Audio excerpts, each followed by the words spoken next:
Əgər insan mömin, təqvalı olsa, axirət azuqəsi toplasa, nə can verməyin, nə ilk qəbir gecəsinin, nə də qiyamətin qorxusu yoxdur.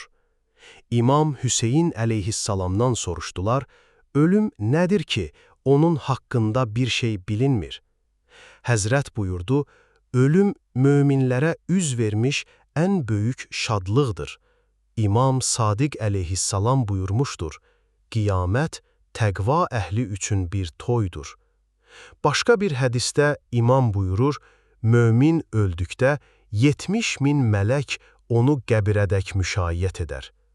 Elə ki, qəbirə daxil olar, Nəkir və Münkər onun sorağına gələr.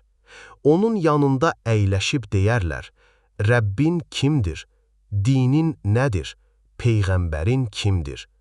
Şəxs cavab verər, Rəbbim Allahdır, Peyğəmbərim Məhəmməddir, dinim İslamdır.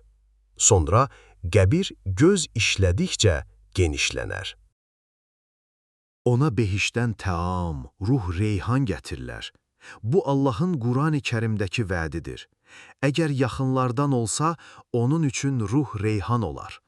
Bəli, qəbirdə belə şeylər var.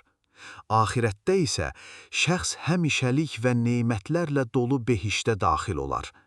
Beləcə qəbri ruh reyhanlı, axirəti nemətlə dolu olan insan üçün heç bir qorxu yoxdur.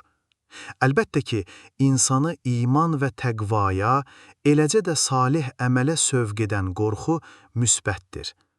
Bu qorxu cəbhədə düşmənlə üzbəüz dayanarkən insanda döyüş əhval-ruhiyyəsini gücləndirir. Həqiqi mömin, qəbir, qiyamət üçün azuqə hazırlığındadır.